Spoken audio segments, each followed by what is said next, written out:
Los dejo con ustedes con el profesor Luis Lemus, el tema de hoy, 1844, importancia histórica y profética. Profesor Luis Lemus, y el tiempo es suyo, y el hermano Eliseo Villalón, que nos va a ayudar con los textos. Muchas gracias, bendiciones.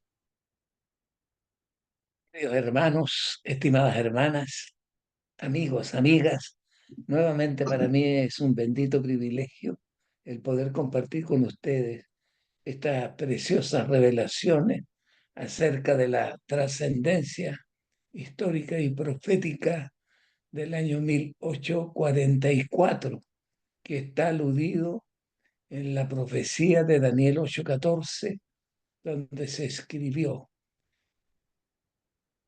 hasta 2300 tardes y mañanas, luego el santuario será purificado.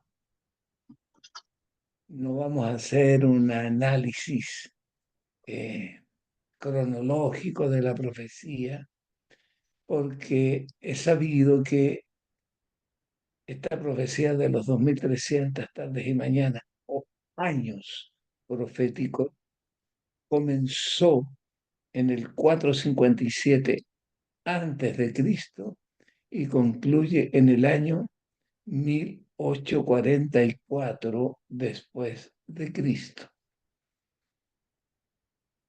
No obstante, hermanos, llama la atención el capítulo 12 de Daniel, en cuanto a que esta fecha realmente tiene un carácter especial. Resulta que surge en la historia un poder que en la profecía de Daniel está descrito en la figura de un hombre despreciable. Daniel capítulo 11, verso 21. Y le sucederá en su lugar un hombre despreciable. Este agente de malignidad iba a actuar en la historia humana 1290 años, conforme a lo que está escrito en Daniel capítulo 12, verso 11. Desde que el hombre despreciable quite el continuo e imponga la abominación desoladora, transcurrirán 1290 años. Indudablemente que la expresión días con la que aparece aquí en este versículo más bien apuntan a un año profético, a un año profético. Y aquí viene la frase que nos llama la atención. Bienaventurado el que espere y llegue a 1335 días o años proféticos. Es decir, hay aquí una añadidura a los 1290 y una bendición para los que vivan hasta ese año. Bienaventurados los que esperen. 1290 es el tiempo cronológico de la obra profética del hombre despreciable, cual termina en el año 1798. Y a estos 1290 años debemos añadir 46 años más, los cuales se expresan en 1335. Por consiguiente, si hacemos ese cálculo matemático y añadimos este excedente temporal, la profecía del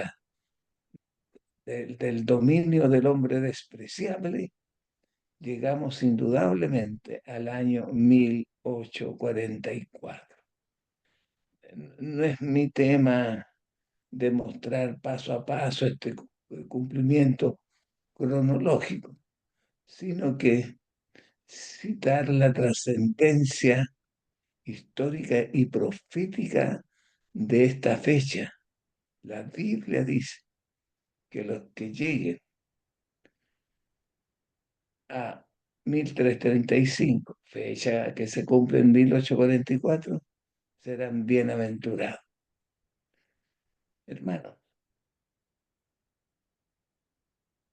¿por qué la generación que viviría hacia el año 1844 era bienaventurada? ¿Qué trascendencia histórica y profética surge a partir del cumplimiento de la profecía de las 2300 tardes y mañanas, las cuales se cumplen plenamente un 22 de octubre del año 1844, hace exactamente 180 años, como los recordamos el día martes, me parece que fue 22 de octubre. Querido, hay una serie de razones que nos revela el Señor que cambia la condición histórica y profética del mundo. Para poder entender este asunto, vamos a mirar el cumplimiento de esta bienaventuranza. Bienaventurado el que llega a 1844. Bueno, no lo dice así. Dice bienaventurado el que espera y llega a 1335, pero ya sabemos que se cumple en 1844. Bienaventurados los que esperen y lleguen a 1844. Para poder entenderlo, vamos a mirarlo en tres dimensiones. Una dimensión, la dimensión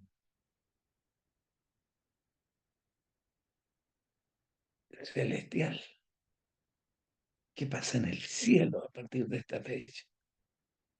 Segundo, la dimensión humana profética. ¿Qué pasa aquí en la tierra con la iglesia? Y una tercera dimensión. ¿Qué pasa aquí en el mundo, pero con los habitantes del planeta? Entonces, reconocemos que a partir de esta fecha se inician una serie de procesos históricos y proféticos. Por lo tanto, tenemos que mirar en la trascendencia histórica y profética de esta revelación en función eh, de estos tres tipos de revelaciones. Lo que acontece en el cielo, lo que acontece en la tierra con la iglesia y lo que acontece aquí en la tierra con los impíos. Dice, en primer lugar, concentremos nuestra atención en lo que sucede en el cielo. Daniel, capítulo 8, verso 14, anuncia lo que habría de acontecer en el cielo en las palabras. Luego, luego de las 2300 tardes y mañanas, las cuales se cumplieron en 1844. Luego de eso, o sea, a partir de eso, el santuario sería purificado. Hermanos, el santuario, entendido como morada de Dios, ha venido evolucionando a través de la historia de la humanidad. Recuerde que el primer santuario que tuvimos fue el Edén. Esta era la morada del Eterno. Dios venía a visitar a Adán y a Eva constantemente al jardín del Edén. Fueron transcurriendo los siglos y se apareció el santuario de Moisés, que acompañó a la nación durante todo el tránsito por el desierto. la nación hebrea. Luego aparece, entre otros hitos interesantes, el templo de Salomón, el cual fue destrozado, derribado, quemado por las huestes caldeas, gobernadas por Nabucodonosor. En los días de Zorobabel se reconstruyó ese templo, aunque los historiadores hablan de que no es con la trascendencia que tuvo el templo de Salomón. Pero ahí estaba, el templo de Zorobabel, el cual también fue desolado en los días de los macabeos, para finalmente reconstruirse plenamente el templo eh, por Herodes, el cual, para traerse la simpatía del pueblo de Israel, reconstruyó el templo en Jerusalén con aportes del Imperio Romano en una factura artística preciosa, cuya descripción usted la puede encontrar en el capítulo 1 de este precioso libro llamado El conflicto de los siglos, en donde se usó el mármol, el oro, la plata, etc. Era de una belleza sin par. Ese templo, que es el último santuario conocido hasta aquí, eh, fue destruido por las huestes de Tito Livio en el año 70 de nuestra era. Pero la profecía habla de un santuario que iba a ser purificado hacia el año 1844 y el último santuario en Israel fue destruido y quemado por las huestes de Tito Livio en el año 70. Es decir, desde el año 70 hasta el año 1844 y hasta el día de hoy, 180 años después, todavía no hay templo en Jerusalén. Entonces la pregunta es, ¿cuál es el templo o santuario que iba a ser purificado? No podría ser el templo de Salomón, no podría ser el santuario de Moisés, o el de Zorobabel, o el de Herodes, o el de Adán, etcétera. No, no podía ser ninguno de esos templos porque no existen, pero sí, a partir del tiempo del fin, se revela a la iglesia la existencia de otro santuario, el santuario celestial, porque comienza a abrirse el conocimiento de las profecías de Daniel y Apocalipsis. En Daniel y Apocalipsis se habla de ese templo. Por ejemplo, en Apocalipsis 4.1 dice, el templo de Dios fue abierto en el cielo. En este mismo libro, en el capítulo 15, verso 5, y el tabernáculo de Dios fue abierto en el cielo. Capítulo 11, verso 19, y vi el templo abierto en el cielo. Existe un santuario en el cielo, el cual iba a ser purificado a partir del año 1844. Hasta aquí el asunto es inobjetable. La gran preocupación que surgió entre los estudiosos de la escritura es como un templo de gloria que está, no sabemos a qué distancia y en qué galaxia se halla en el universo, pero es fácilmente entendible que no está en el sistema solar, ni en esta galaxia.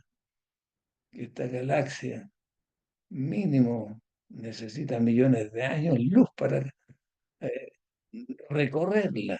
Entonces, tenemos que decir a, a una distancia inconmensurable está este santuario. La pregunta es, ¿cómo se contaminó?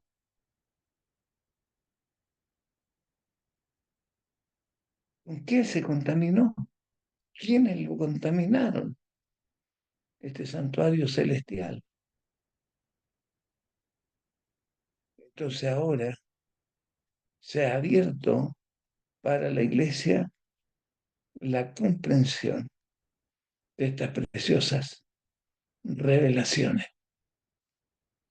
Y se nos dice que el santuario terrenal, Hebreos 8:1 al 4 y Hebreos 9:23, el santuario terrenal es una figura, es una copia del santuario celestial. Y resulta que esas, esa manifestación de Dios, que es una copia, nos permite entender porque el santuario terrenal era contaminado, como lo dice Levítico 16, verso 16 en adelante. Era contaminado con los pecados de Israel, con las rebeliones del pueblo, con las transgresiones de la iglesia, las cuales eran trasladadas al interior del santuario terrenal.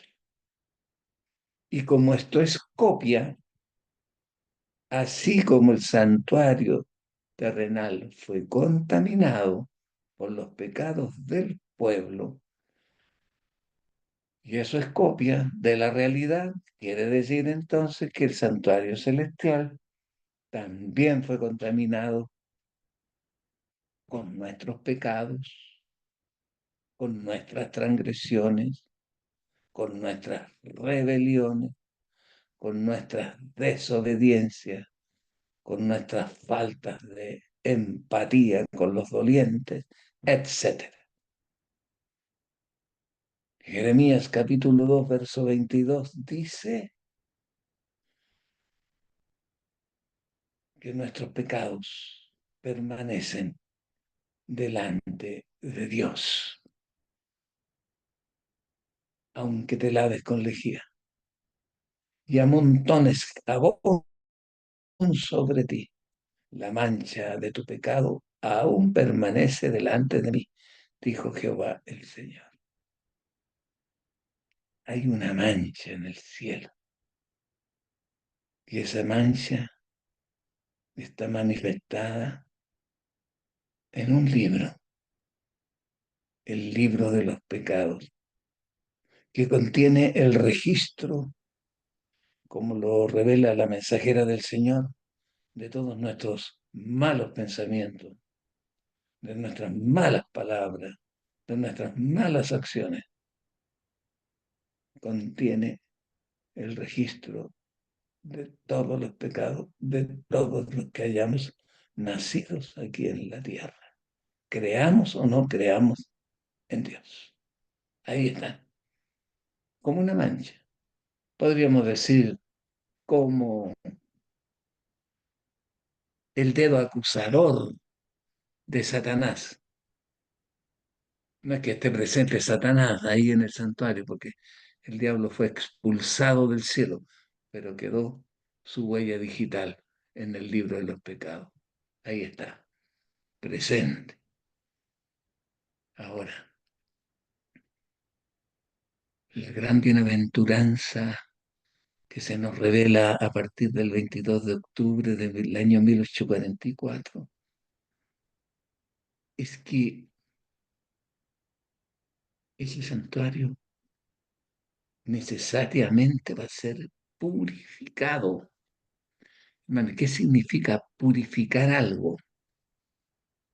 Conforme a lo que está escrito en Malaquías 3, purificar algo a partir del verso 2 en adelante es limpiarlo, lavarlo, emblanquecerlo, borrar lo malo, sacarle todas las impurezas.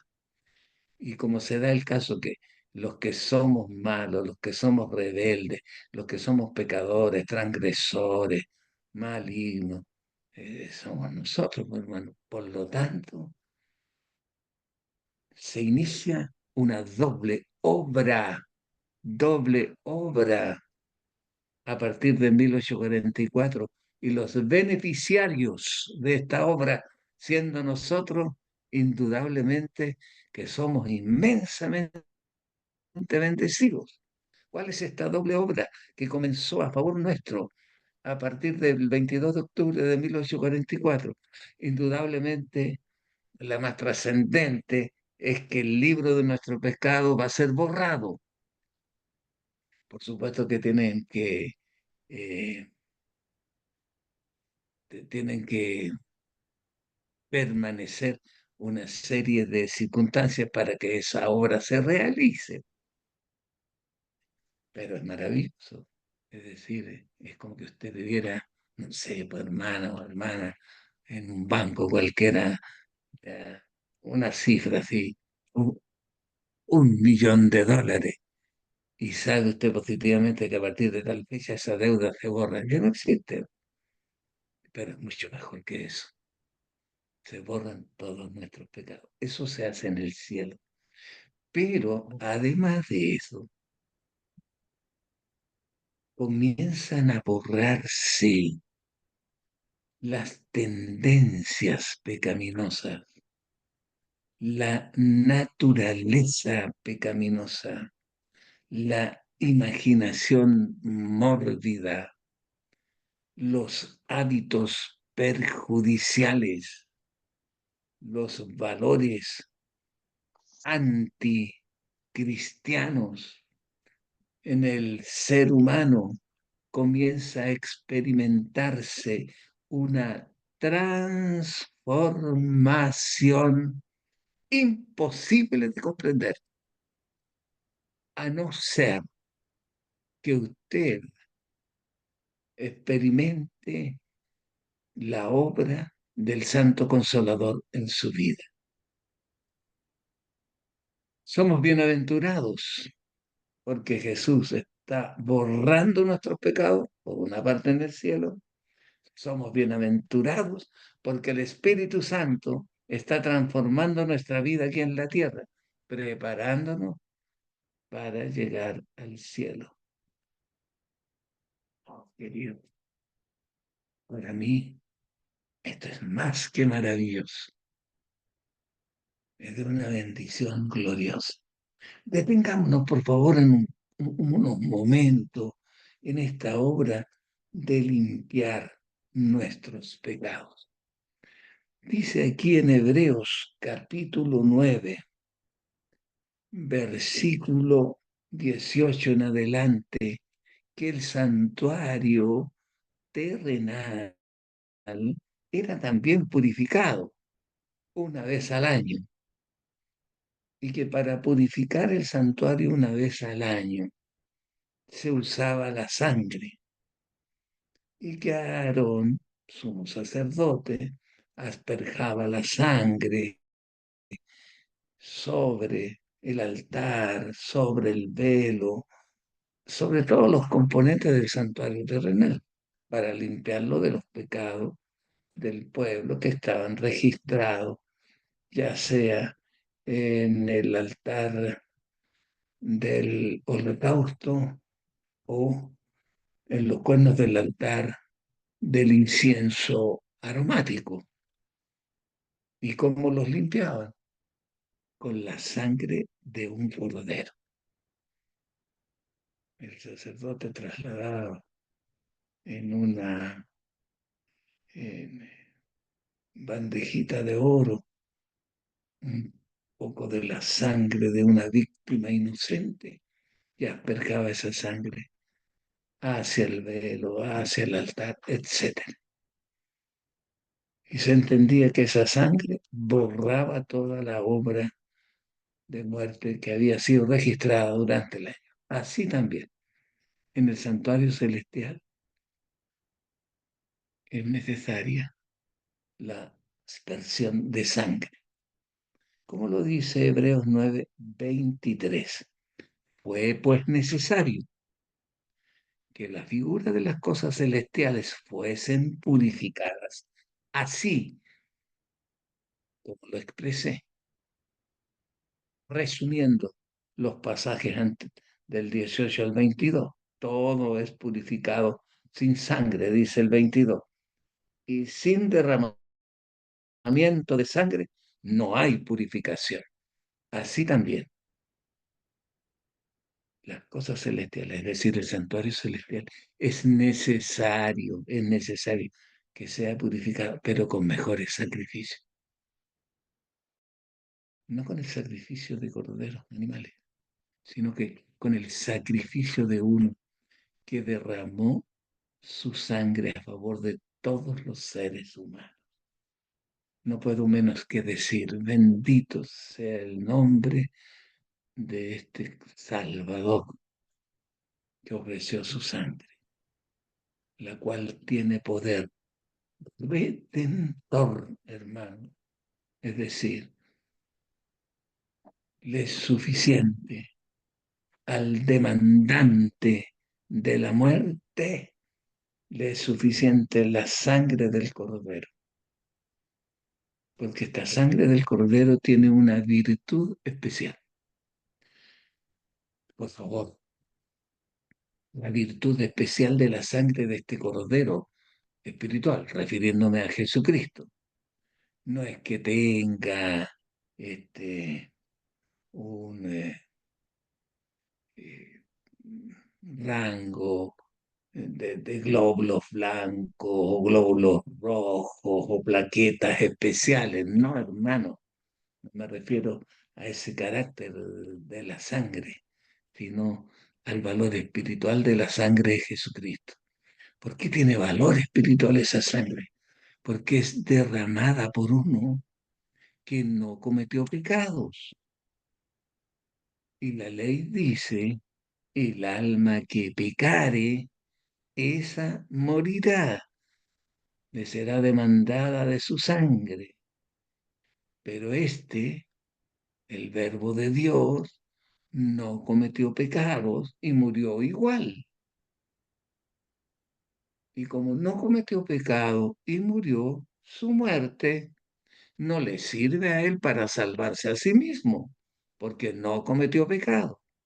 Entonces, su muerte quedó, su expiación quedó, su sangre quedó, su sacrificio quedó como una obra sustitutiva para otros, para otros.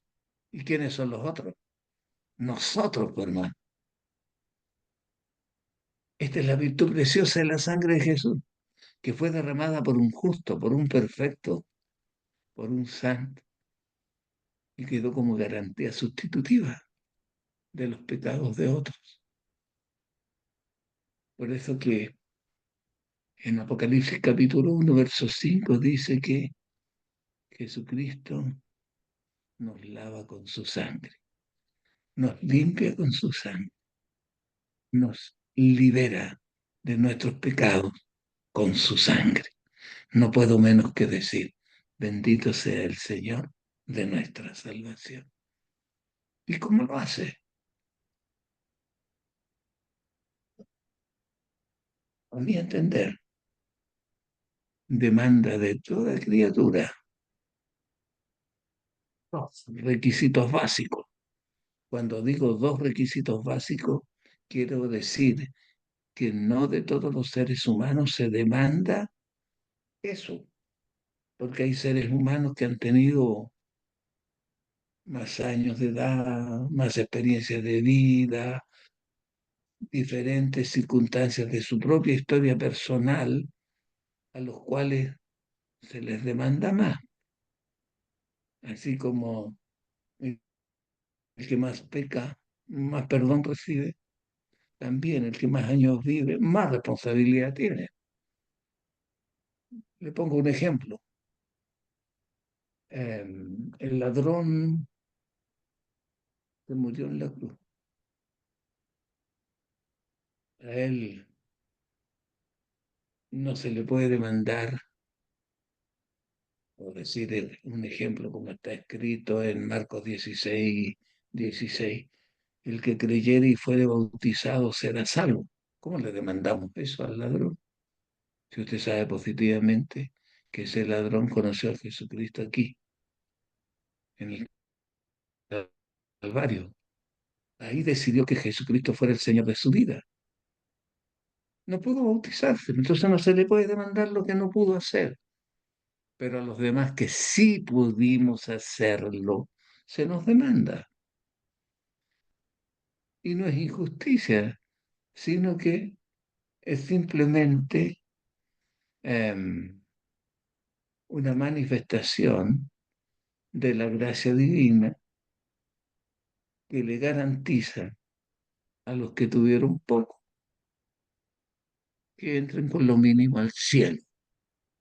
Y a los que hemos recibido más, se nos demanda más acciones. Eso es lo justo. Entonces, hablando de lo mínimo, de lo básico, el Señor demanda dos cosas. Uno, que creamos en Él. Porque el que no cree, dice San Juan, capítulo 3, verso 18, el que no cree está condenado. No hay alternativa. Para la salvación hay que creer mínimo, mínimo en Jesús, como lo dice Hebreos 11, verso 5 o 6 me parece, porque le complació a Dios que el que le busca crea que le hay, obvio, pero eso es lo básico. Mi, Cree en mi hermano Jesucristo Lemus, y serás salvo tú y tu casa. Y la otra demanda mínima para ingreso al cielo es la que está en Lucas 13, verso 3, el arrepentimiento. Os digo no, si no os arrepentís, todos pereceréis. Sin fe es imposible agradar a Dios, sin arrepentimiento no hay salvación. Estas son las demandas básicas. Después vienen otras demandas para los que siguen teniendo más posibilidades, pero si hablamos de millones de personas que habrán quedado con estas dos demandas, ya es suficiente para que Jesús borre nuestros pecados que están registrados en el libro de la muerte.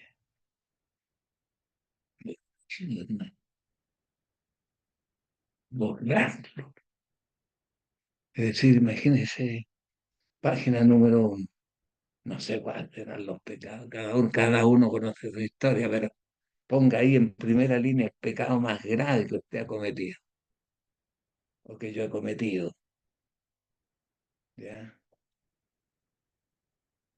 Supóngase usted un crimen, o un robo, un adulterio, o una mentira, en fin, los pecados están escritos ahí, los pecados, todos, los malos pensamientos, las malas palabras. Y ahora eso que está ahí me condena, que soy pecador. Y como pecador estoy condenado a muerte. Y ahora viene mi Salvador y dice, vamos a borrar estos pecados porque este siervo cree en mí y se arrepintió de todos sus pecados. Oiga, arrepentirse significa abandonar el pecado, ¿ah? Arrepentirse no significa seguir pecando. Eso lo dice con toda claridad Proverbios 28:13. Y le vamos a pedir a mi hermano Eliseo que nos lea este pensamiento. Arrepentirse no significa, ay Señor, me arrepiento. Y mañana estoy haciendo lo mismo. No, no puede ser. Vamos a escuchar la lectura entonces que va a realizar nuestro hermano Eliseo. Eh, Proverbios 13, ¿me dijo cuánto? 28, versículo Ah, 13. ya, perdón. 28:13. Voy encima. Arrepentirse significa abandonar el pecado. El que encubre su pecado no prosperará, mas el que los confiesa y se aparta alcanzará misericordia. Muchas gracias, hermano Eli. Confesarlo. querido,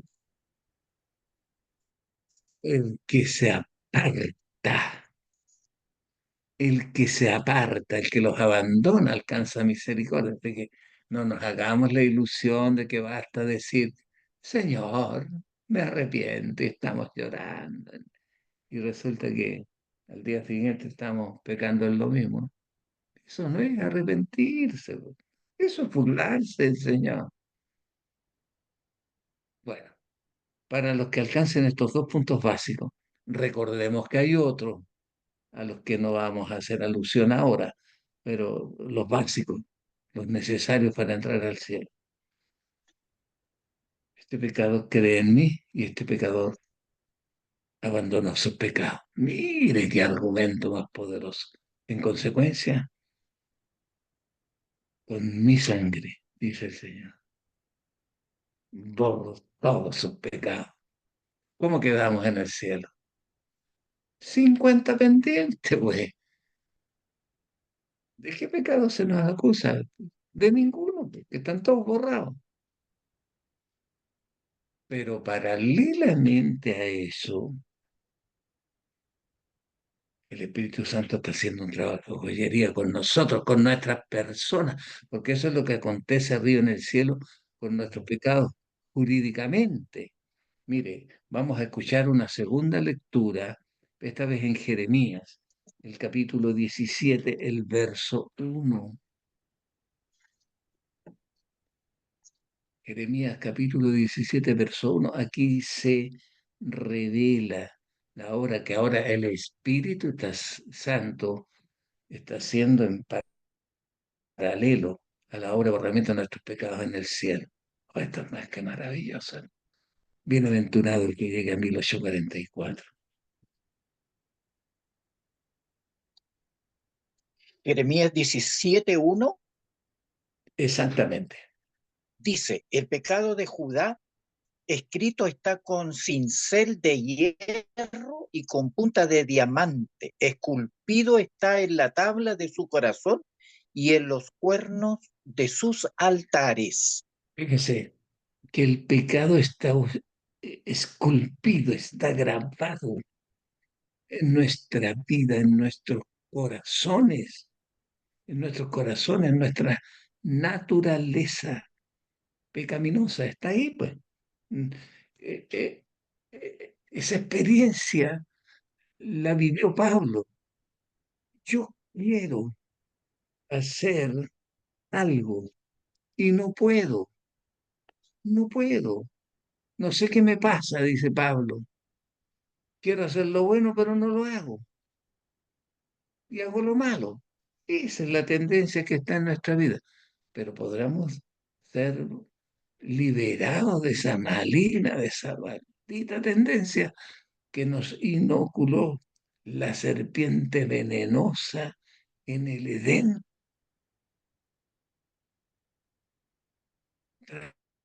transmitiéndonos su propio veneno. Sí se puede. Romanos capítulo 8 dice, verso 1 y 2, ahora pues, ninguna, escúchelo bien, ninguna condenación hay para los que están en Cristo Jesús, los que no andan conforme al mundo, sino conforme al Espíritu. Porque el Espíritu de gracia de Cristo Jesús, gloria a Dios, lo que dice, nos ha librado del pecado y de la muerte.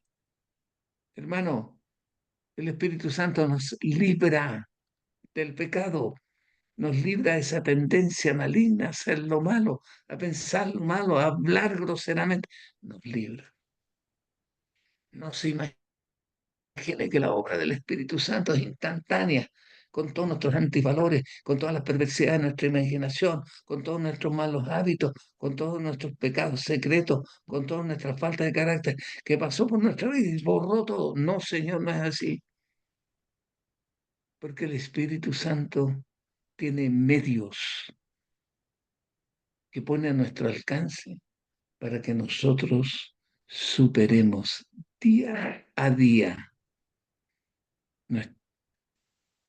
nuestra naturaleza pecaminosa. Entre otros quiero mencionar a la palabra del Señor. Por eso que Jesús dijo con toda certeza, Padre, santifícalos en tu verdad, que es lo mismo que limpiarnos, lavarnos, santifícalos en tu verdad, tu palabra es verdad. De manera que cada vez que usted estudia la palabra, cada vez que escucha la palabra, que la pone en práctica, usted está siendo purificado, limpiado y santificado por el poder del Espíritu Santo y por medio de la palabra.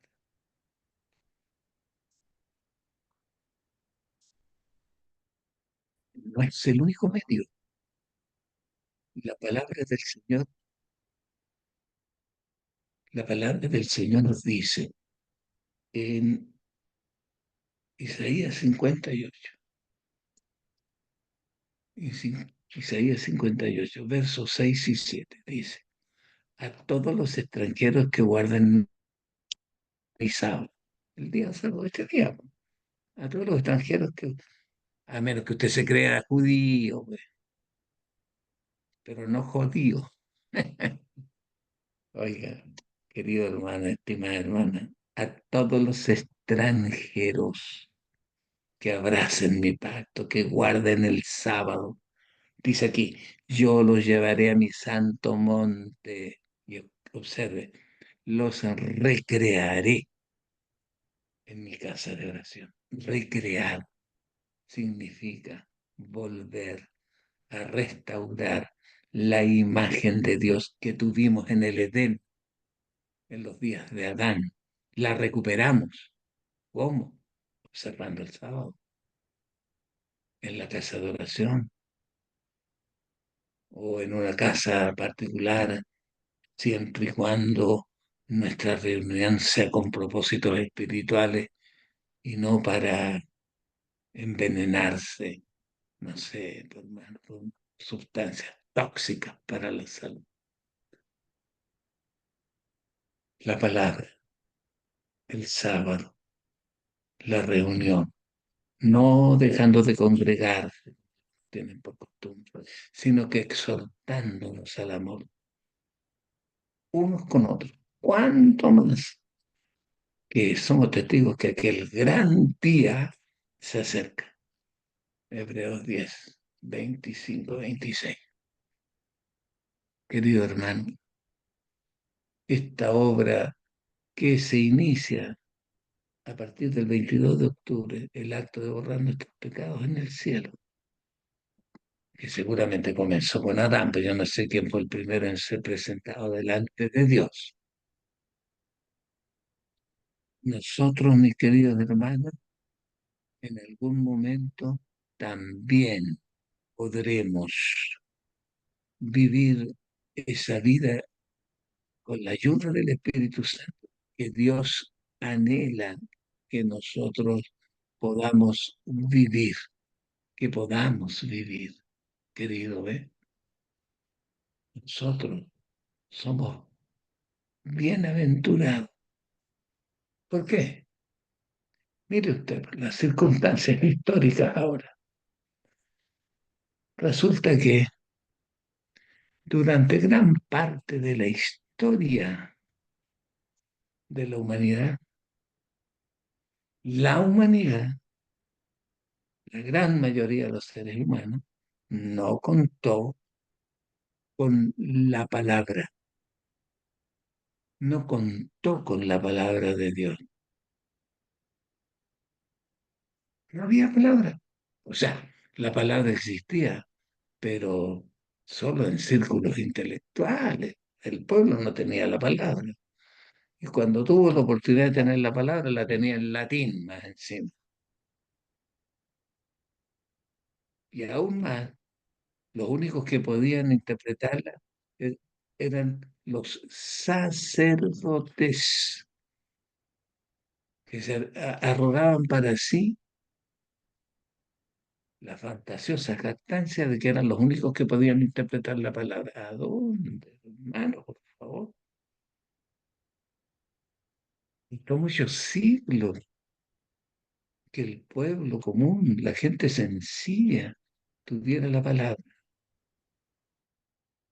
¿Cuándo? Se le garantizó. ¿Cuándo se le garantizó a toda la familia humana que tuviera la palabra para ser santificado? Ahora, pues hermano, en el tiempo del fin, a partir de 1844, aunque este fenómeno de transcribir la Sagrada Escritura a todos los idiomas comenzó realmente en 1809. Es verdad que en los días de la Reforma, en el siglo XVI, se tradujo la Biblia al inglés, al alemán, al francés, al español, eh, a través de Valera y Casiodoro de Rey. Es verdad eso, pero no fueron más de 7 idiomas. Los seres humanos hablamos en miles de idiomas, solo en el tiempo del fin, a partir de 1844, es que se ha producido esta expansión milagrosa de la palabra de Dios en todos los idiomas inimaginables, que ni siquiera nosotros hemos oído hablar de esos idiomas. Ahí está la palabra de Dios, traducido a esos idiomas. Virtualmente, en los últimos informes de la Sociedad Bíblica Unida, se nos dice que la gran mayoría de los idiomas ya está cubierto por las traducciones respectivas de la Santa Biblia. Yo no puedo menos que decir gloria a Dios. Ahora no puede haber una criatura en la tierra que diga no, no tengo Biblia, porque en el idioma que hablo no está, porque está por... Entonces, la súplica de Jesucristo se cumple plenamente. Santifícalo en tu verdad, porque tu palabra es verdad. Y la palabra está al alcance de toda criatura. ¿A partir de cuándo? Es verdad, como lo reiteran la reforma, 8 más idiomas, 1809 subimos a 40 idiomas, pero a partir de 1844 ha sido pero u- un, un asunto arrollador. La palabra está al alcance de toda criatura. Bueno, y la obra del Santo Consolador también. Y en paralelo a este fenómeno de la transformación de nuestro personas por la obra del Espíritu Santo, a partir del 22 de octubre de 1844, junto con lo que está haciendo Jesús en el cielo de borrar nuestros pecados, se inició el último proyecto de evangelismo mundial. Mundial, pues, ¿no? Mundial significa eso, en toda la tierra, en todos los páramos del planeta, en todos los idiomas, a toda la gente, a todas las culturas, a todas las edades, a todos los géneros. El último proyecto de evangelismo mundial se inaugura a partir de 1844. Vi volar por el medio del cielo a otro ángel, a otro mensajero, que tenía esta vez el Evangelio eterno para predicarlo a todos los moradores de la tierra, a toda nación, tribu, lengua y pueblo, todo involucrado en el plan de la salvación. Agreguemos a eso de que a partir de 1844 se comienzan se comienzan a proclamar en toda la tierra el mensaje de la verdad presente, que nunca había acontecido antes. Es verdad que hubo mensajes especiales para diferentes generaciones. Por ejemplo, en los días de Noé se anunció un mensaje que decía que iba a llover 40 días y 40 noches. Ya se cumplió ese mensaje. Pero ahora es una multitud de mensajes especiales para este tiempo. Entre esos, uno que dice, la hora del juicio ha llegado, 22 de octubre de 1844. Y usted podría concluir que después de 180 años tengamos que estar predicando lo mismo, que la hora del juicio llegó. A mí me parece, la opinión personal, de que el mensaje ha cambiado de tono en este sentido, porque ya la hora del juicio llegó, pero llegó 180 años atrás. Ahora tendríamos que decir, hermano, la hora del juicio está a punto de terminar. ¿Y qué significa que la hora del juicio termine? Que hasta ese punto, cuando termine, se pueden borrar los pecados. Y si la persona no recibe ese beneficio de borramiento de sus pecados, ni acepta la obra transformadora del Espíritu Santo en su estilo de vida, ¿con qué argumento puede llegar al cielo? No hay ninguna razón. No cree, no se arrepiente, no están borrados sus pecados, no ha sido transformada su naturaleza pecaminosa, que es lo mínimo que el cielo demanda para que seamos trasladados al cielo. Está próxima a terminar esa oferta. Próxima. Urge, urge entender que nos queda poco tiempo para creer, para arrepentirnos, para comprobar que somos nuevas criaturas, nuevas criaturas, para gloria de Dios. Este próximo término me da la idea que a partir de después de estos 180 años que lleva esta obra bendita de borramiento de nuestros pecados y de transformación de nuestra naturaleza, me da la idea que después de estos 180 años que ya ha cumplido esta obra, alcanza una especial vigencia, la parábola que está escrita en el Evangelio de Lucas en el capítulo 13. Aquí en esta parábola se habla de lo que puede sucedernos en este momento a nosotros. Yo no digo que va a suceder, que podría ser, hermano. ¿Qué está pasando en esta parábola? Mire, aplíquela al juicio. El señor de la viña vino a su viña. Detengamos, por favor. ¿Quién es el señor de la viña bíblicamente? Jesucristo. Jesucristo es el señor, pues el dueño de la viña. ¿Quién es la viña? La iglesia. Antiguamente fue el pueblo de Israel, pero el pueblo de Israel rechazó al maestro. Ya, somos la iglesia. Y se acerca a uno de los integrantes de la iglesia. En esta oportunidad, en la parábola, el Señor eligió una higuera. Bueno, antiguamente en Israel, en la viña, había una gran cantidad de árboles. Había una gran cantidad de árboles, hermano.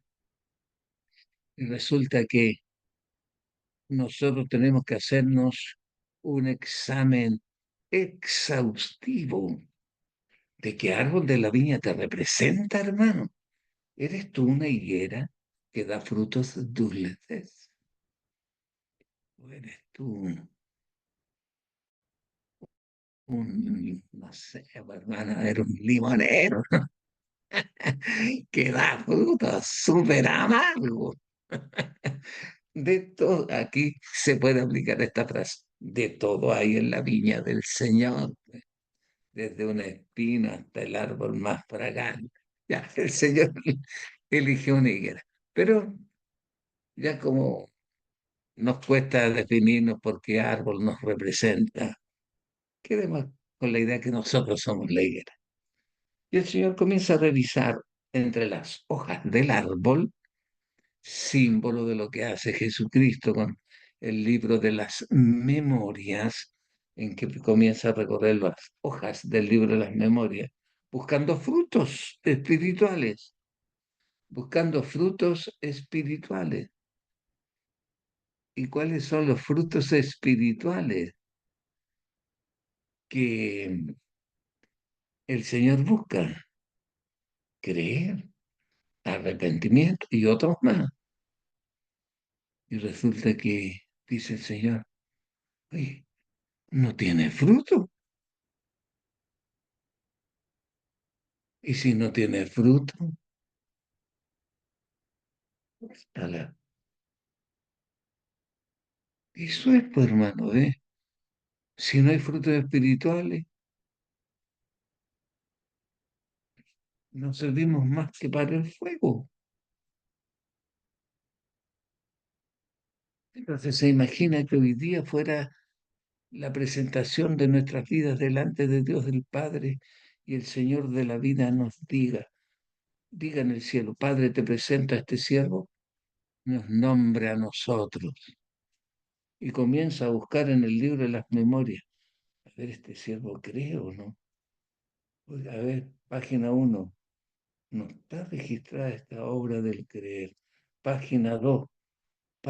No está. Sí. Claro, porque aquí hay que aclarar un asunto que me parece a mí fundamental para la vida. Y es el siguiente. Todos juramos y creemos en Dios. Pero en el cielo se nos dice, oye, tú dices, ¿qué crees? Fantástico, estupendo, lo haces muy bien. Pero ten cuidado, los demonios también creen y tiemblan. O sea, reaccionan más que nosotros.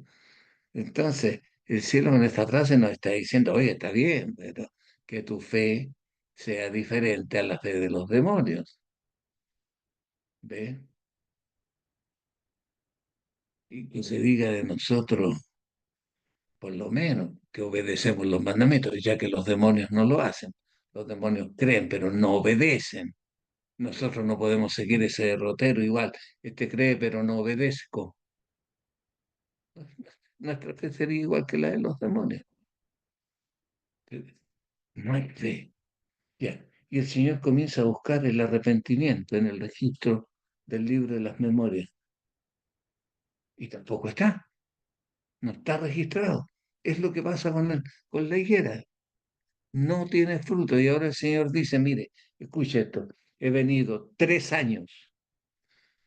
O sea, yo no sé si el Señor en el cielo va a intentar 3 veces presentando delante del cielo. No podría atreverme, pero conforme a lo generoso que es Él, a lo magnánimo que es Él, a lo bondadoso que es Él, a lo amoroso que es Él, yo podría perfectamente decir que nos ha dado 1, 2, 3, 30, 3.000, 300.000 oportunidades y más todavía, millones de oportunidades.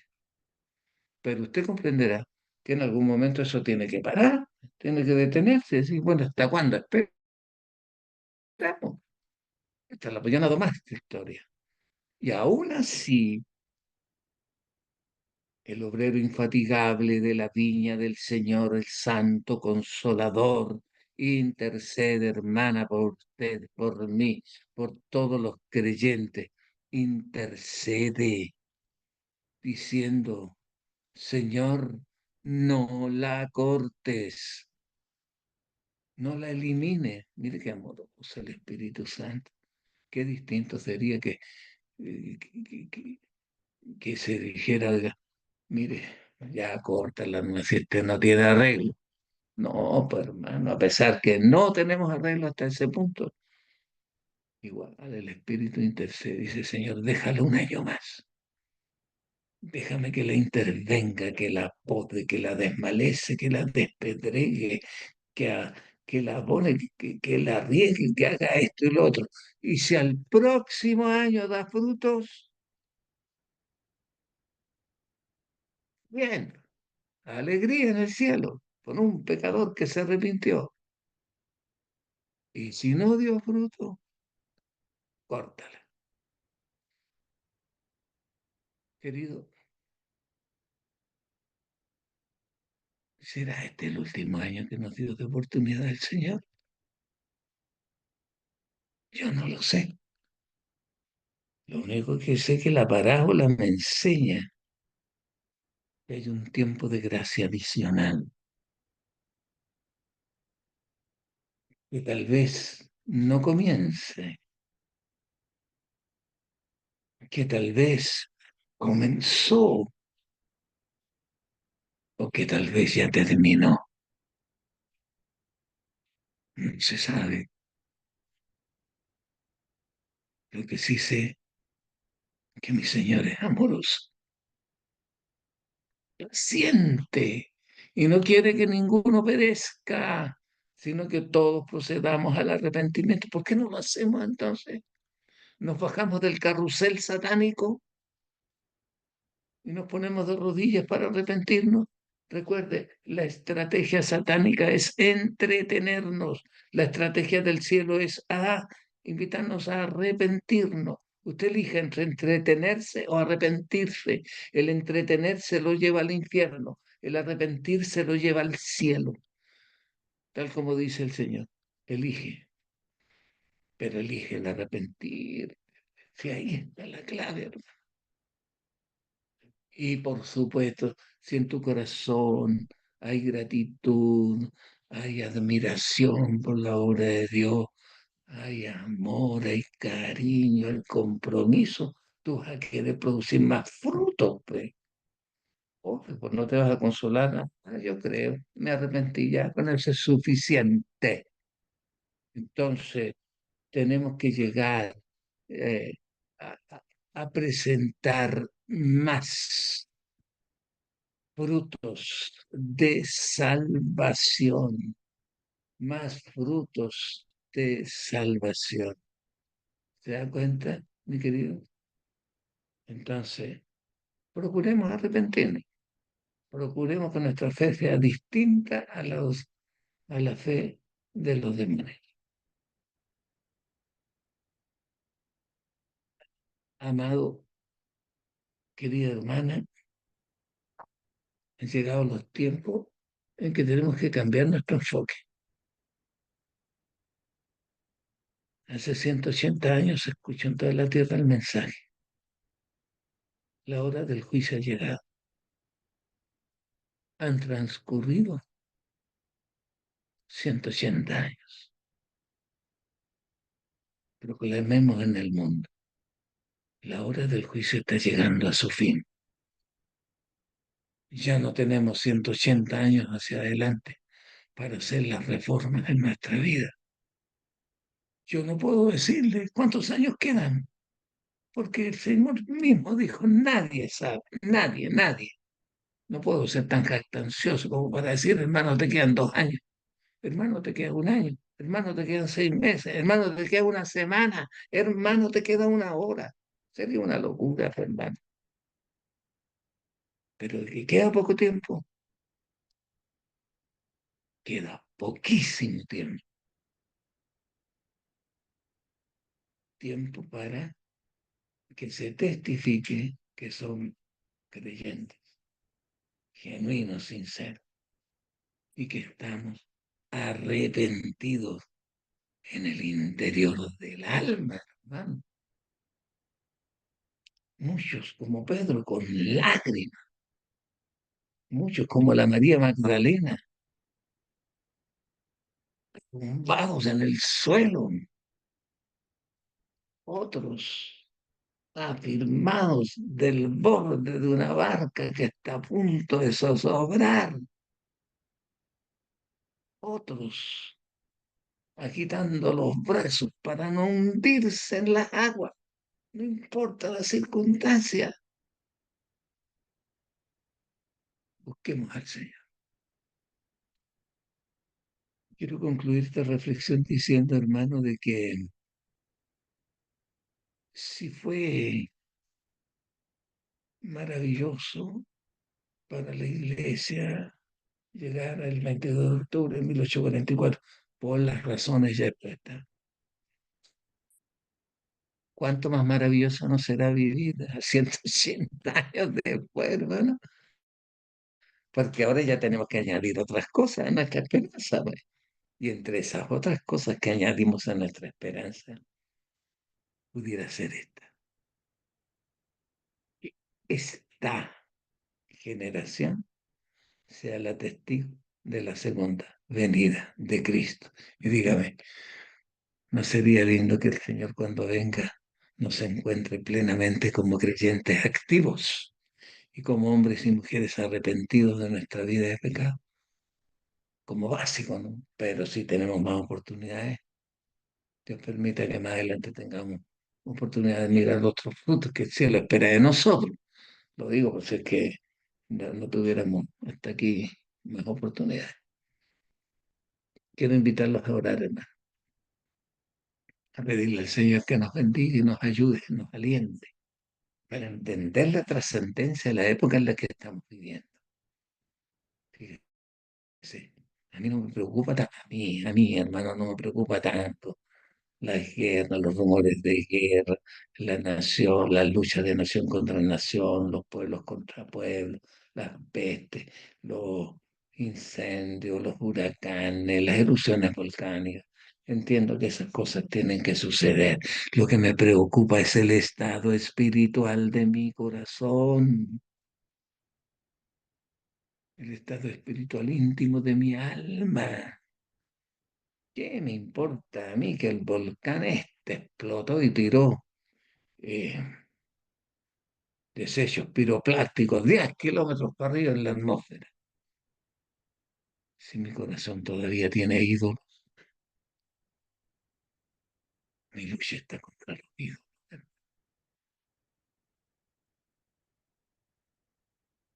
De manera de ejemplo, que el cielo ayúdanos a entender este asunto. Estaremos viviendo el tiempo adicional de gracia de la parábola de Lucas 13. Señor, déjala un año más. ¿Será este el último año de gracia? Yo no lo sé, pero tengo que ponerme en el pozo, que este sea mi último año de gracia. Hay que ponerse en ese caso. Es preferible ponerse antes a, a ser sorprendido que llegue de repente. Bueno, oremos, hermano. Padre, te doy gracias por esta preciosa oportunidad que he tenido de, Señor, reflexionar en torno a la trascendencia de la obra que se inició en el cielo un 22 de octubre del año 1844, de los cuales ya han transcurrido 180 años y varios días. Te ruego que tú nos ayudes, Señor, a comprender este momento solemne que estamos viviendo. Por cierto, Señor, que anhelamos que nuestros pecados sean borrados por la sangre de Jesucristo en el cielo, por medio de la fe que nosotros ejercemos en el Señor, y que podamos reunirnos con otros hermanos para exhortarnos al amor y sobre todo arrepentirnos, Señor, cambiando de vida. Ayúdenos dentro de su amor para que tengamos tiempo de producir otras obras de fe y no solo lo básico que es con cada uno, Señor. Lo ruego sin merecerlo en el nombre de Cristo Jesús. Amén. Amén. Muchas gracias al Señor por este mensaje clarísimo.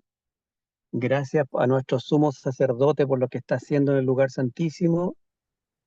Y también agradecemos al profesor Luis Lemus por este mensaje. Profesor, ¿será posible que los hermanos puedan escribir en el chat sus preguntas, sus comentarios y usted amablemente pueda aportar con un comentario o una respuesta? ¿Será posible? Es posible, pues, Raulito.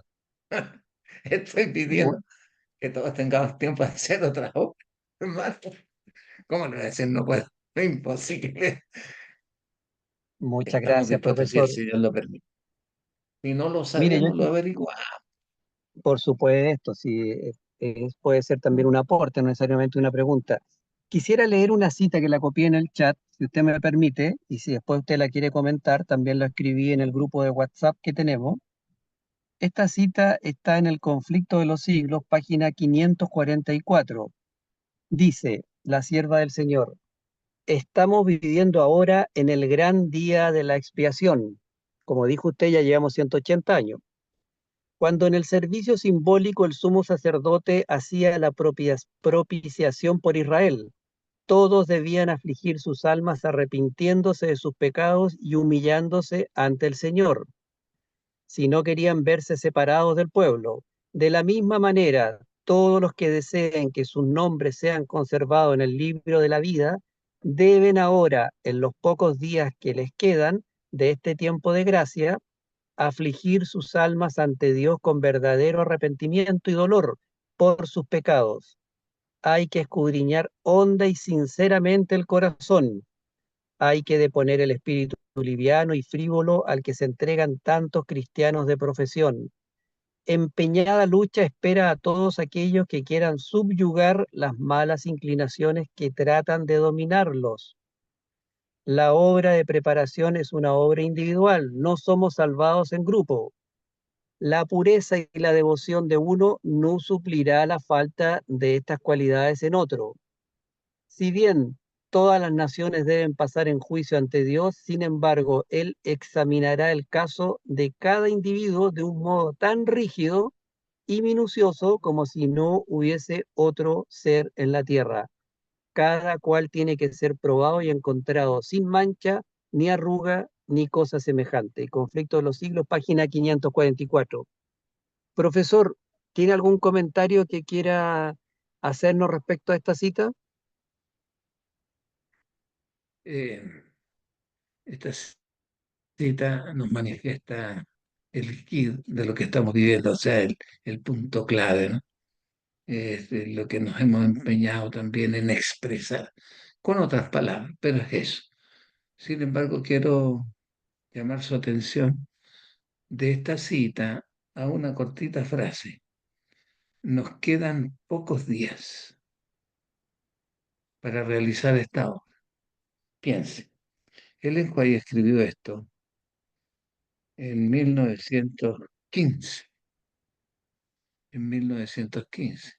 Ella no sabía que iban a transcurrir al 2024, es decir, un poco más de un siglo. Entonces, si resulta, hermano, de que hace un siglo eran pocos días, ¿usted entiende? Él es juez dijo, un siglo atrás, quedan pocos días. O sea, si el juez supiera que pasó un siglo, ¿cuántos días quedarían?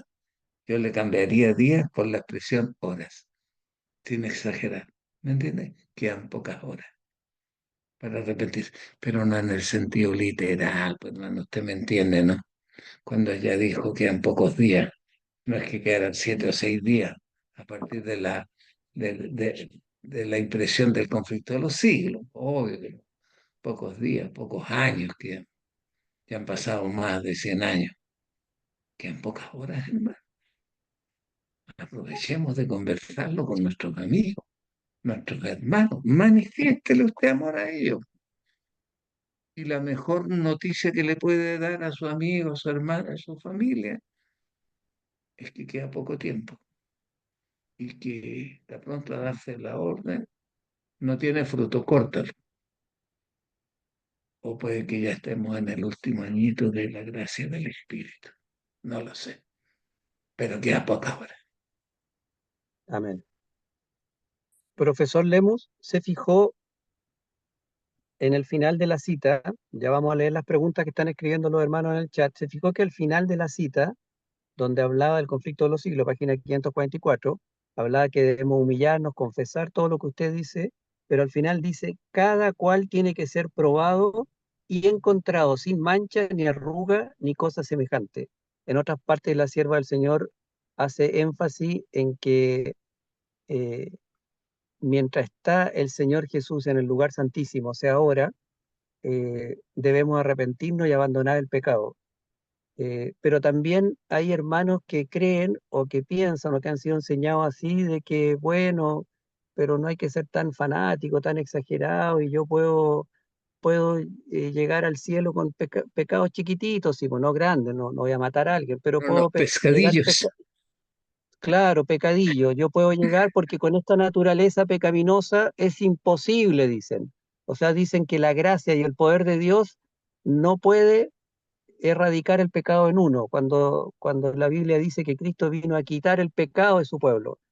¿Qué opina usted de esa aseveración que me puede llevar a mí, o al que lo cree, yo no la creo en todo caso, a conformarme con mi situación espiritual y decir, bueno, todos hacen esto, todos comen esto, todos, y total Dios es misericordioso y Él no va a ser tan estricto con tal de que guarde el sábado, del diezmo, total no hay que ser tan fanático, pero aquí la sierva del Señor dice que debo ser encontrado sin mancha, ni arruga, ni cosa semejante.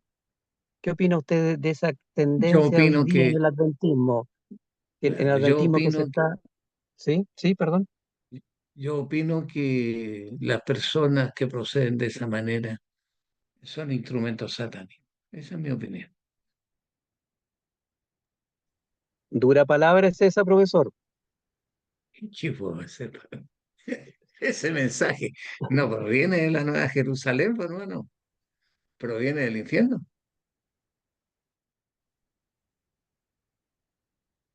Bueno, se agradece su comentario. No sé si alguien tiene algún comentario más que quiera hacer. Voy a leer lo del chat, profesor. Eso las preguntas. Buenos días, feliz sábado, solo para felicitar al profesor Lemos por su tema muy interesante. Bueno, hay un agradecimiento, aunque sabemos que el agradecimiento es para el Señor, ¿cierto? Después Amén. dice, Amén. Después dice capítulo, a ver, parece que la pregunta aparte, la hermana Blanca dice, algunos aseguran que el juicio por los vivos comenzó aproximadamente después de la pandemia. ¿Hay alguna señal según el libro de Conflicto de los Siglos u otro? Bueno, aquí, profesor, vamos a entrar en el tema de las especulaciones, que los adventistas parece que somos eh, llamados o tenemos esa tendencia a poner fecha. ¿Se ha fijado que hay otros que dicen que el juicio de los vivos va a empezar con la ley dominical o que ya comenzó? Nada de eso está revelado, ni tampoco cuándo termina. ¿Qué opina usted de la gente que pone fechas cuando ya comenzó el juicio de los vivos o cuándo va a terminar?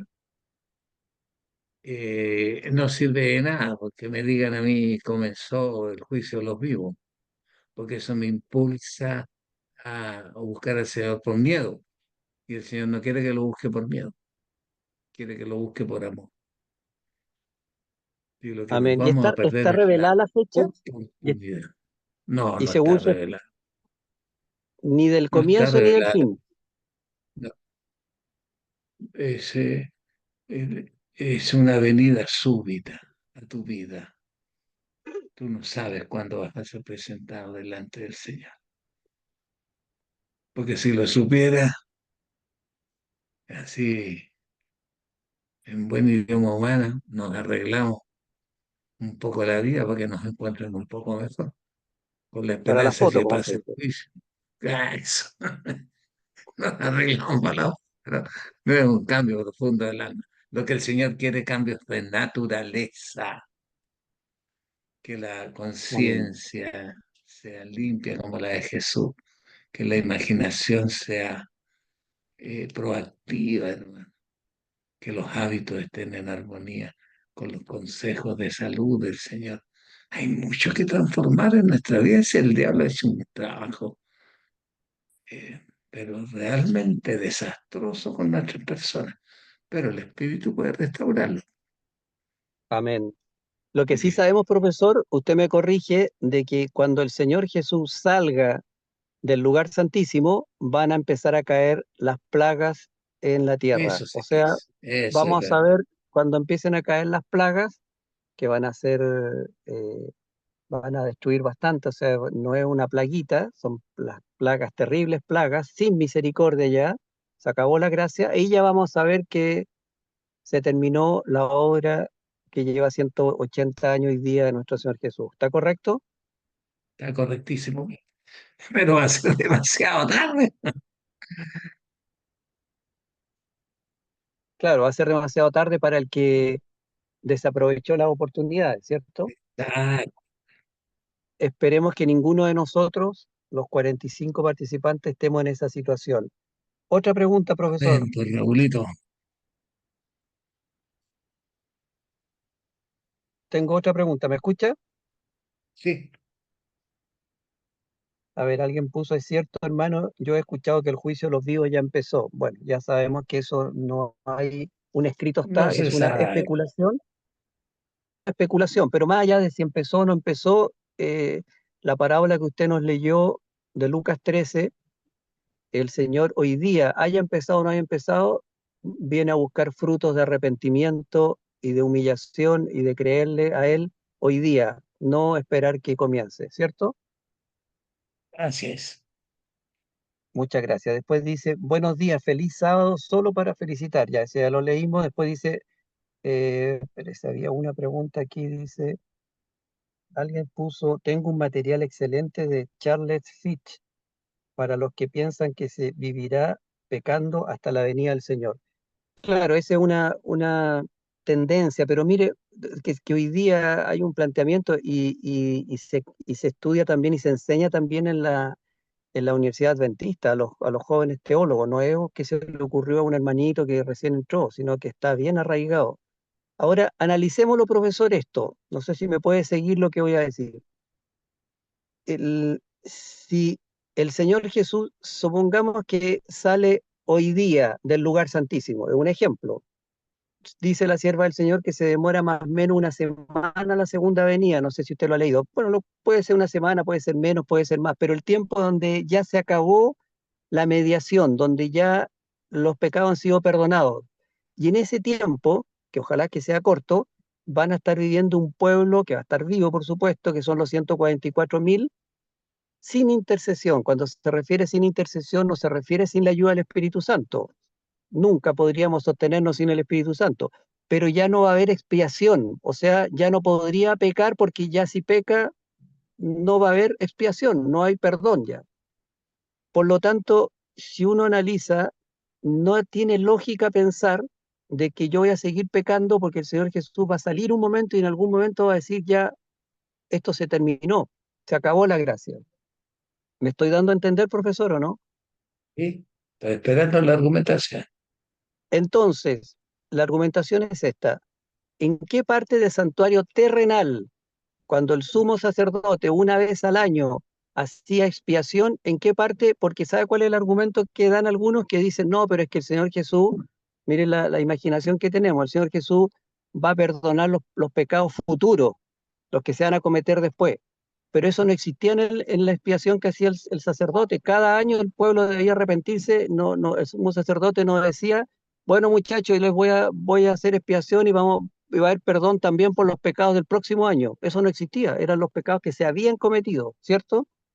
Entonces, ¿en qué parte encontraría usted no existen en el santuario terrenal que se haga expiación por pecados futuros, por los que, bueno, por los que va posiblemente van a cometer estos muchachos mientras yo llegue? No existe eso. ¿Está de acuerdo usted? Querido, mire, yo hasta aquí, y creo ser un estudioso riguroso de la historia, hasta aquí solo había oído que los pecados futuros los perdonaba el Papa previo pago de una ingente suma de dinero, eh, pecados perdonados del pasado, del presente y del futuro. El infame Tepsel recorría Europa vendiendo indulgencia con el perdón de los pecados futuros. Es el único antecedente histórico que conozco, hasta este que usted me comenta, lo encuentro una tragedia. Por favor, hermano, no tomen para la chacota esta historia, porque realmente la muerte del Señor es valiosa para el cielo. Si los que aman el pecado quieren seguir pecando, tienen libertad de hacerlo. Solo que, solo que debe saber esa persona que no va a entrar al reino de los cielos. Tiene que abandonar sus malos hábitos, tiene que transformar su naturaleza, tiene que arrepentirse, tiene que ejercer fe, tiene que transformarse en una nueva criatura. Arrepentirse significa abandonar el pecado. Amén. No, no acaricie pecados secretos ni hábitos malsanos. Déjelo, es más fácil para el cielo y para usted más beneficioso. Amén. Esa es mi opinión. Clarísima, clarísima. Voy a leer lo que escribió Lorena. Dice una cita de la sierva del Señor. Solemnes son las escenas relacionadas con la obra final de la expiación. Incalculables son los intereses que ésta involucra. El juicio se lleva ahora adelante en el santuario celestial. Pronto, nadie sabe cuándo les tocará ser juzgados a los vivos. ¿Algún comentario, profesor? Aquí. Pero que esa es la verdad, pues, papi. Y qué bueno que la hermana colocó una cita, ¿se fija? Para que nadie esté dudando. Ahí tienen la cita de la profeta. ¿Qué más quiere? Nadie sabe cuándo. Esa cita está Esa es en la matutina Ser semejante a Jesús. Ahí la copió. Eh, Profesor, estoy agradecemos buscando en la el clase. chat. Alguien puso, esta teología es conocida como la teología de la última generación. ¿Te has escuchado ese término? Teología de No, la última generación. Se refiere a que el Señor va a tener un pueblo, que son los 144.000, que van a estar vivos cuando Cristo venga. Y ese pueblo ahora va a ser una generación, por llamar así, ya no es una persona. eh, Le demostrarán no solo al hombre, sino que al universo, de que, que hay suficiente poder en Cristo para vencer el pecado. Esa es la teología de la última generación, donde ese pueblo va a estar en pie con los méritos de nuestro Señor Jesucristo, eh, comprobando el universo de que así como lo hizo Cristo, también lo puede hacer el hombre caído de vencer con la ayuda de Dios. ¿Había escuchado eso, profesor, la teología de la última generación? el concepto de teología de la última generación no, pero el concepto de que sí podemos triunfar sobre el pecado, sí, eso lo he oído. Además que en Efesios, en Filipenses 4:6, usted sabe lo que dice. A Todo ver, lo puedo diga. en Cristo que me fortalece, menos superar los pecados. Ah, no dice eso, papi.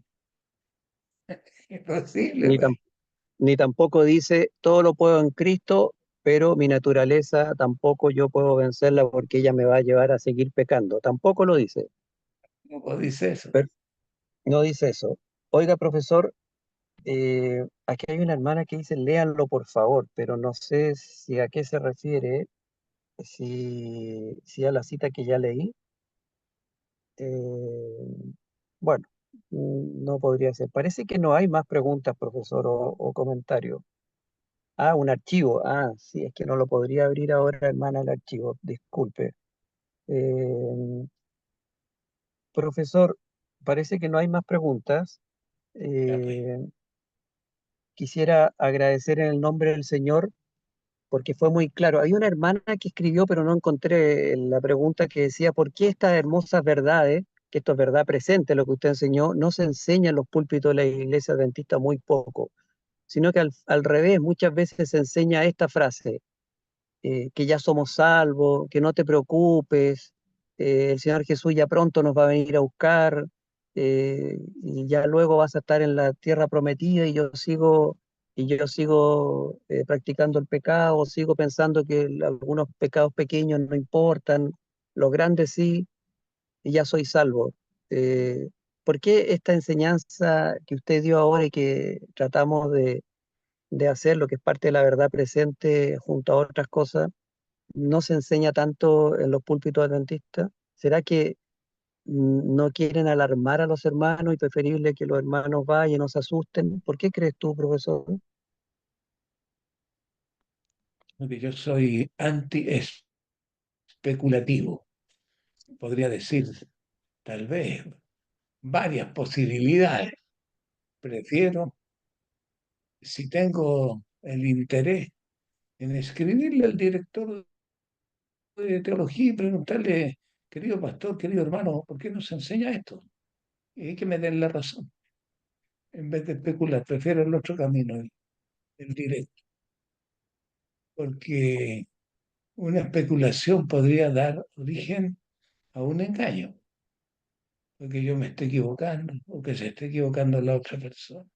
Si alguien tiene la inquietud de saber por qué las escuelas de teología no lo enseñan, manifiéstelo, escríbaselo a los directores de teología.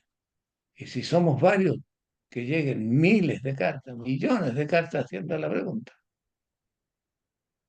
Claro, la hermana Lidia dice, la iglesia ha sacado hasta libros contra la teología de la última generación, o digamos, libros contra la enseñanza de que se puede vencer el pecado, de que Cristo es más poderoso que nuestra naturaleza, ha sacado libros, y también dice la teología moderna que promueve que el pecado seguirá hasta que Cristo venga.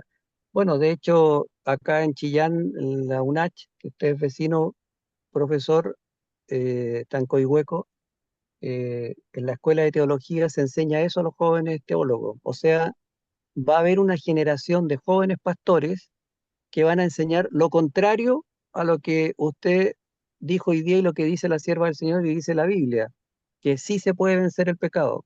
Entonces imagínese cómo se va a esparcir esa enseñanza, usted usó palabras muy duras, no las voy a decir yo, pero esa enseñanza errónea, y cómo los Son hermanos que muchas instrumentos veces, satánicos, dije. correcto, sí, y yo Esos creo lo somos. mismo, yo creo lo mismo, lo que hace es que no quiero ofender a nadie que piense lo ¿Qué va contrario. a ser Pero ofender? imagínese.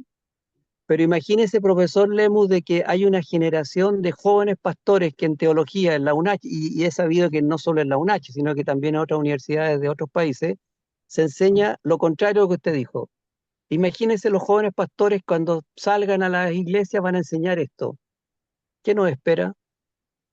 Yo creo que nosotros tenemos que aferrarnos a lo que dice Ellen White en El conflicto de los siglos, una frase que a mí me gusta mucho personalmente. Dice que aunque nuestros ojos vean, no es que nuestros ojos no vean, aunque nuestros ojos vean y nuestros oídos escuchen, o sea, se va a ver y se va a oír, asuntos contrarios a la Biblia. No le crean a los hombres, créanle a la palabra de Dios. Amén. Así Aunque que esos hombres sean... si hay voces que se van a levantar para difundir el engaño, tengo la certeza absoluta que el Espíritu Santo va a levantar voces que hablen de la palabra. A mí no me Amén, consta ninguna duda. amén. Hermano Y Raúl, eso, y eso es lo que se está haciendo ahora, profesor Lemus, porque a través de este culto divino se está levantando esta voz y y la enseñanza es muy clara de no aceptar, aunque sea un ministro, un pastor, un dirigente, si no hay un escrito está detrás. Y nos lleva a estudiar por nosotros mismos la palabra y, y- y ser diligentes en el estudio. ¿Sí? Eso está de acuerdo, profesor, ¿lo hermano, cierto? Hay que ser diligente en el estudio de la palabra, porque hermano cada Raúl, cosa que el hombre haga tiene que dar cuenta en el cielo. Sí. Perdón, hermano Yo no Eliseo, echo la culpa su a los... pregunta, perdón, escriba su pregunta en el chat. Esa es la metodología que tenemos, por favor. Ya, oh, disculpe. Eh, eh, sí, nosotros, yo no le puedo profesor, echar la culpa a los demás de mis errores. Ah, porque me Raulito enseñó mal. ¿A dónde? Yo soy responsable delante de Dios por mi vida. pero usted, pero usted no desconoce de que si un ministro enseña algo, tiene una influencia bastante grande en el pueblo adventista. Pero Yo he obvio, pero escuchado, también yo he tiene escuch- influencia la voz que levanta el Espíritu Santo. O sea, no es que solo el enemigo tenga influencia, el Espíritu de Dios también la tiene. Entonces toda criatura va correcto, a tener que dar las decisiones frente a las dos influencias. Y el Señor le dice a uno, elige. Y uno tiene que elegir lo de la Biblia, ¿no? Y yo lo encuentro claro. fácil. Hay que acostumbrarse a elegir a Dios. Y si Amén. partimos hoy día mismo, ¿ah? Y a usted le ponen, por decir una locura, le ponen un jugo con azúcar, elija. El azúcar, dice la sierva de Dios, es peor que la carne. Amén. Elija, pues. Si usted elige el azúcar, usted está claro a quién está eligiendo. Pero no le echen la culpa a los que anuncian la reforma por salud, que no le dijeron que el azúcar era malo. Yo estoy seguro que el Espíritu Santo le habrá hablado a millones de personas de que dejen el azúcar. ¿Te parece, no? Amén, pues, por supuesto que sí. Aunque Me venga el gusta esa ministro, cita. aunque venga El el ministro ministro de cualquier, Salud, ¿no? no, el ministro, el pastor o dirigente, se ríe mi esposa aquí al lado, tiene buen sentido del humor usted. Aunque venga el ministro o el dirigente y diga, no importa, hermano, siga comiendo azúcar o comiendo carne, total, cuando Cristo venga, Él le va a quitar las ganas de comer carne y ahí, en el cielo no, porque no vamos a matar animales, pero no importa, aunque le diga eso, el Espíritu Santo igual nos habla a la conciencia y nos dice, eso no es verdad. ¿Así es? La sierva de Dios es clarísima. Dice, si comer carne es malo, comer azúcar es peor. Elija. Yo estoy seguro que el Espíritu Santo habrá hecho conocer esta cita a millones de personas. Entonces nadie se puede excusar que el ministro me lo dijo, que yo lo leí en un panfleto, nada. Si el Espíritu Santo le habla a la conciencia a la gente. Correcto. Voy a seguir leyendo, profesor. Dice, ahora hay algunos comentarios. ¿Me permite? Por supuesto. El nombre dice, creo haber leído a la profeta, ninguna tentación es excusa para pecar, pues debemos nosotros dar el consentimiento y hay pasos antes. Claro, la tentación no es pecado, pero cuando yo cedo a la tentación, eso es pecado, pero no es excusa la tentación. ¿Está correcto, profesor?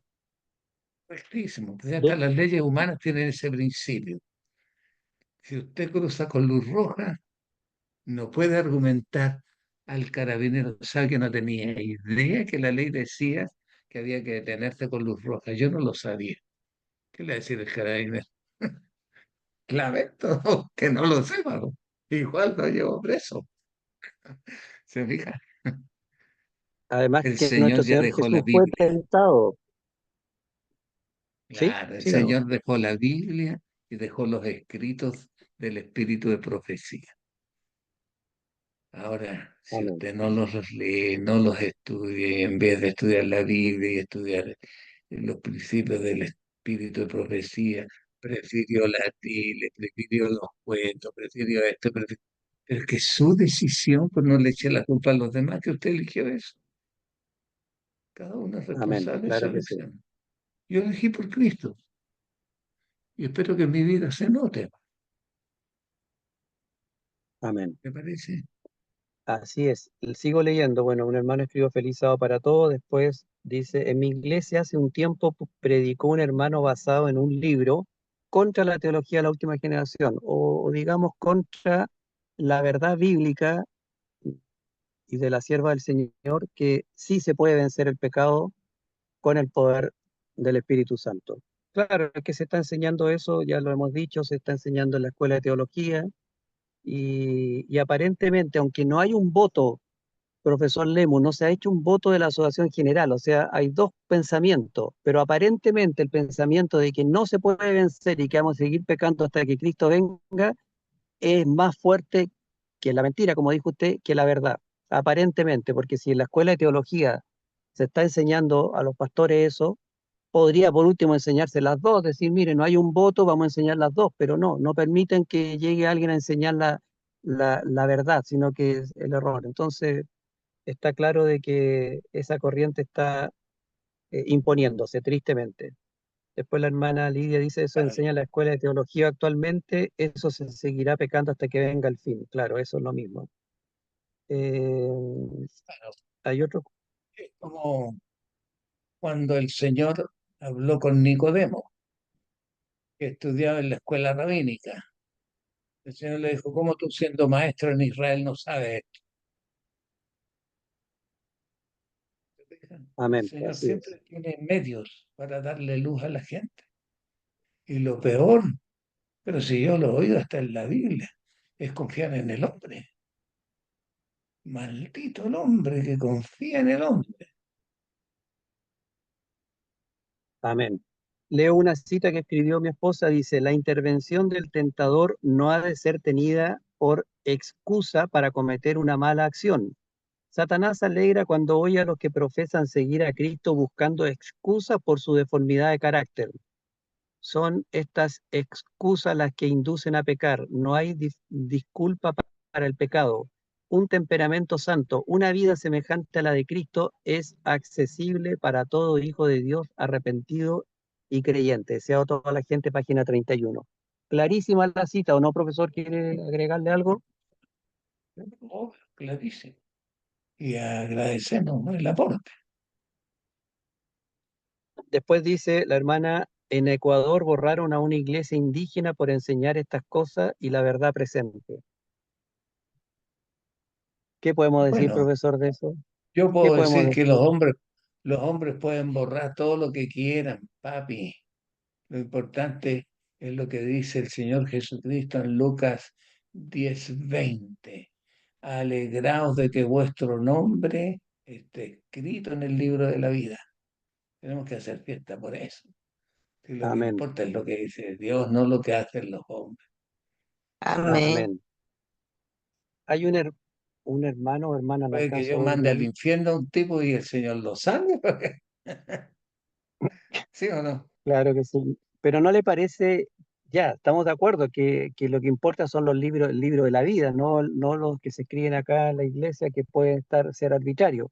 Pero ¿no le parece que estamos volviendo un poquito al espíritu de Roma, de imponer, de borrar, de quitar?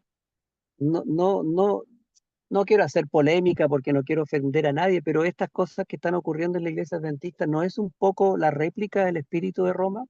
De echar a los Mire, hermanos, no permitir que el hermano enseñe yo la tengo, verdad, yo ¿sí? tengo clarísimo lo que dice la mensajera del Señor con respecto a la iglesia adventista. Lo recuerdo. Dice que la iglesia adventista va a experimentar un movimiento de apostasía, pero que el Señor va a purificar a los suyos. Pero no me corresponde a mí ahora decir, este es un adventista genuino o decir, este es un adventista falso. No es mi tarea. El Señor no me No, por encomendó a mí supuesto. eso. Me encomendó No, no, predicar el Evangelio es que no estamos y diciendo la eso, verdad profesor, presente. estamos Eso es lo que diciendo, tengo que hacer. sí, estoy de acuerdo, si no estamos diciendo quién es y quién no es, pero no le da pena ver que la dirigencia ha tomado el mismo espíritu de Roma de acallar, Bueno, en este caso la verdad, de excomulgar, aquí se llama borrar o disciplinar, sacarlo de los registros. ¿No le da pena ver esa actitud que se está imponiendo? mire, si le soy sincero, más que pena, me dan deseos de trabajar más y más para que la luz del Señor llegue a todos los corazones. ¿Te fijas? Amén, Entonces, si cada persona tiene que responder por sus errores delante de Dios, el Señor es el que está a la cabeza de la historia. Por lo tanto, eh, estoy consciente de que van a haber errores, va a haber apostasía, va a haber traición y va a llegar el momento en que adventistas van a acusar a otros adventistas. O sea, eso va a ser, sí, ¿no? Está escrito. amén, así es, tristemente, sí, Entonces, lo que tenemos que hacer es nosotros ser fieles, porque ya el Señor dijo que, al igual que en Israel, la iglesia debía ser permeada por el enemigo. Pero yo no amén, dependo de las obras de los hombres. Gracias así a mi es. Señor, Él murió por mí. No, no, por supuesto, si no es que dependamos ni nos vamos a dejar influenciar, pero igual llama la atención. Profesor, quisiera darle las gracias en el nombre del Señor. Quisiera usted decir las últimas palabras y después nos vamos a poner de rodilla para la oración final. Desde ya agradecer a usted, a los hermanos, y yo creo que el mensaje quedó claro, pero me gustaría que usted cerrara con las últimas palabras y después nos ponemos de rodilla y termina usted con la oración final, por favor. Y desde ya, muchas gracias. Mire. Yo que quiero decirle a la iglesia lo que ha escuchado. Hace 180 años comenzó a proclamarse este mensaje. La hora del juicio ha llegado. Creo sinceramente que hoy día tenemos que cambiar el estilo de este clamor. Y en vez de decir la hora del juicio ha llegado, después de 180 años, advirtámosle a todos. La hora del juicio está próxima a terminar. Y solo hay salvación hasta que Jesús termine esta obra. Después vamos a golpear la puerta y el Señor nos dirá, espero que no a los creyentes, obvio, dirá, no los conozco, apartados de mí, hacedores de maldad. Les invito a que oremos. Padre nuestro que estás en los cielos, santificado y glorificado sea tu nombre. Te alabamos y bendecimos, Señor, te glorificamos y exaltamos. Gracias por amonestarnos de que la hora del juicio está próxima a terminar. Y ayúdenos a transformar con el poder de su Santo Espíritu nuestras vidas. Guárdenos de todo peligro y apártenos, Señor, para la salvación. Acuérdese de nosotros cuando venga en su reino. Lo suplicamos sin merecerlo en el nombre de Jesús. Amén. Amén. Gracias a todos, hermanos, Amén, amén. por haber participado de este culto divino. Damos las gracias al Señor, que el mensaje fue muy claro, y también agradecemos a nuestro profesor Luis Lemos. Bendiciones para todos, y los que quieran, mañana a las 5:30 hora de Chile, nos conectamos con este mismo link a las madrugadas de oración, y el próximo sábado, 11 horas de Chile, el próximo culto divino con el pastor Israel Méndez. Bendiciones, gracias. Adiós. Bendiciones, hermanos. Un feliz sábado para todos. Feliz sábado y un gusto, mi hermano, mi profesor Lemus, escucharle. Feliz sábado. Gracias, Eli. Un abrazo fraterno, bendiciones. Muy buen Gracias, tema, igual. gracias. Bendiciones. Hablemos, que el Señor lo bendiga. Muchas gracias. Bendiciones, Feliz que el sábado, Señor les hermanos. bendiga. Igualmente, hermanitos. Que el Señor les bendiga, que tengan un feliz y bendecido día. Desde aquí de Oaxaca, México. Bendiciones. Abrazo a la distancia.